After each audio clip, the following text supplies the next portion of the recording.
Halo teman-teman KPPS se-Indonesia. Kali ini pembahasannya akan kita sampaikan, yaitu penjelasan tentang pengisian formulir C hasil ya.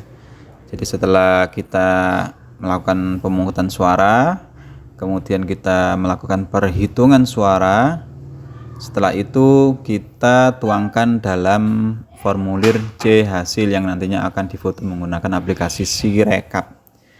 Jadi pengisiannya untuk pemilu 2024 ini itu C hasilnya kayak gini ya. Jadi ada 3 untuk dari pemilihan presiden dan wakilnya.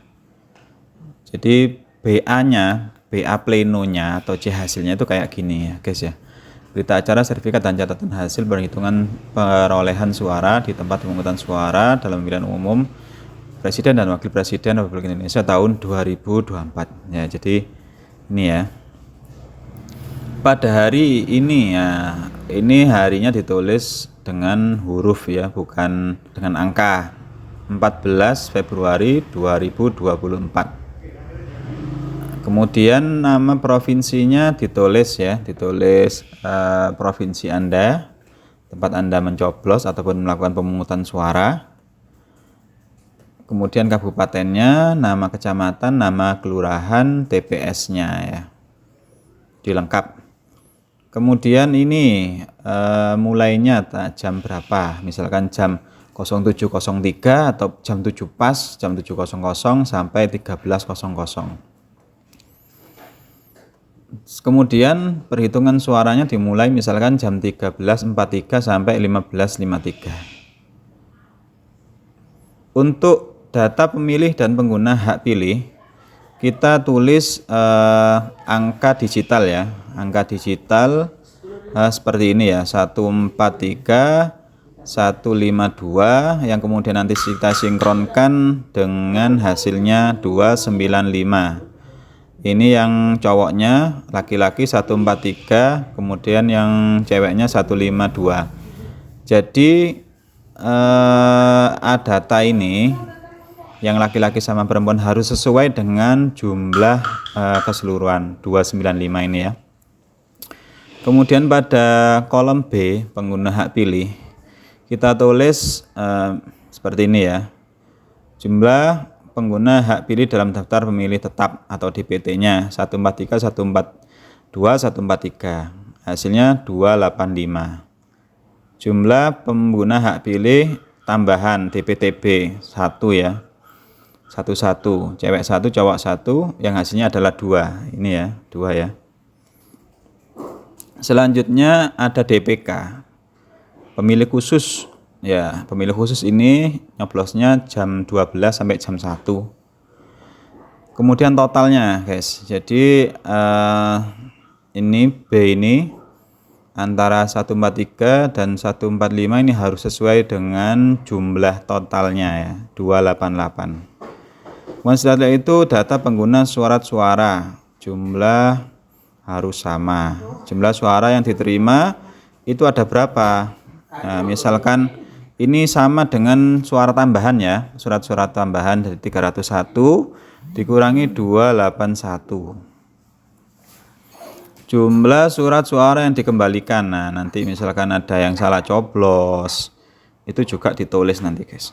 Setelah itu kita lihat jumlah suara yang tidak digunakan ya, atau suara cadangan ada 12. Jadi kita harus tulis semuanya, yang nantinya semua itu harus sesuai dengan jumlah surat suara yang diterima ya. Jadi seperti itu, harus sinkron. Kalau tidak sinkron nanti akan ada tanda merah di aplikasi Sirekapnya ya.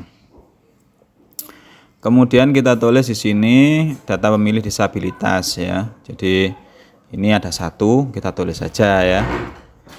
Kemudian tanda tangan harus semuanya tanda tangan ya, termasuk saksi-saksi. Kemudian di formulir kedua ini kita tulis saja sama provinsi, kabupaten ya, sesuai dengan tempat kita bertugas. Lalu di sini menggunakan tali poin ya, tali poin. Jadi per kolomnya 55, kita garis kemudian kita coret seperti ini pinggirannya. Misalkan ada 65, itu ada sekitar 60, 71 pencoblos ataupun pemilih.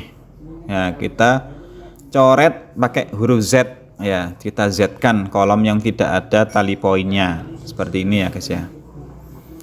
Lalu jumlah suara sah kita tulis di samping kanan, itu kemudian kita tebeli ataupun kita hitamkan angka yang sesuai dengan angka perolehan suara. Ya, jadi seperti itu ya. 60 jadi 55, jadi seperti itu guys.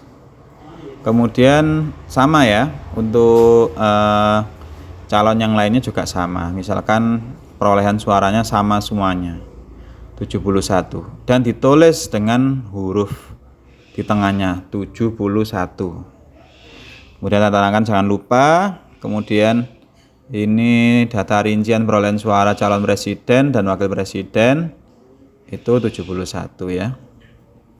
Setelah itu data suara sah ya juga harus kita tulis. Misalkan dari berapa tadi? 288 yang sah itu ada 284 ya. Jadi jumlah suara tidak sah 4. Ya, kita tulis juga thread ya pakai tali poin, kemudian kita Z, di jumlahnya kita cakra sama 4, kemudian Z cakra 2 kali dan Z. Seperti itu penulisannya. Kemudian kita jumlahkan antara surat suara yang tidak sah dengan surat suara yang sah. Jadi totalnya 288. Kemudian kita tulis tempat pelaksanaannya, misalkan TPS berapa gitu ya, tanggalnya, bulannya, kita pakai angka, kemudian tanda tangan. Nah, setelah itu kita masukkan ke aplikasi Sirekapnya. Semoga bermanfaat. Selamat bertugas.